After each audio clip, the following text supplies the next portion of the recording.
Hey everybody, this is Miss Susan from the Matteson Area Public Library, and I'm going to give you some quick tips on how you can make your very own monster puppet.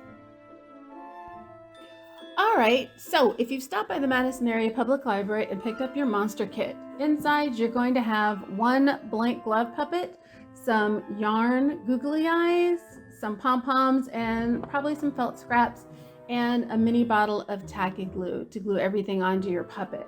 Now, you do not have to use everything in this kit. You don't have to use anything in this kit. If you have some really cool things at home that you want to use to make your monster puppet, go ahead and do that.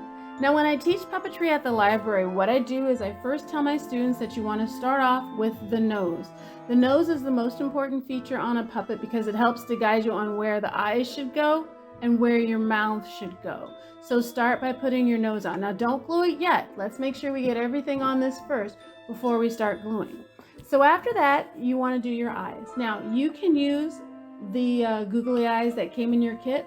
I like to make my own eyes. I think they're fun. It gives me more of an opportunity to decide, do I want oval eyes, circle eyes, big eyes, little eyes, and things like this.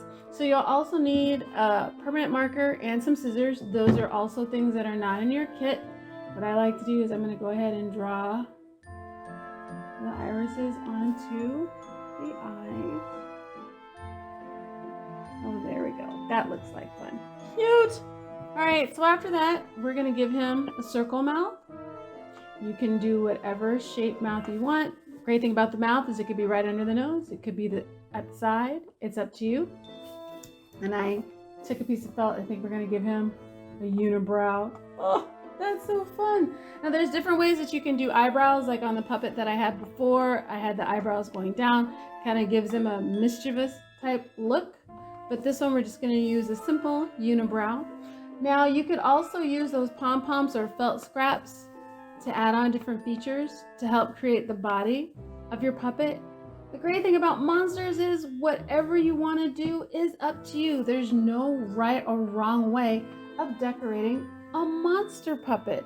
This is your opportunity to make your puppet look and act the way that you want to act. Now that you have it the way that you want it, you need to take your tacky glue. I want you to cut off the tip of the tacky glue, and then a little dab will do ya. Just put a little dab of glue all over the pieces of your puppet so it'll stay in place. Let it sit for at least 24 hours. Give me one whole day, guys, before you start playing with your puppet. And then after you're done, he'll look just as fun and creepy like me. This is Miss Susan from the Matteson Area Public Library. Thank you guys for joining me on how to make your own monster puppet. Bye.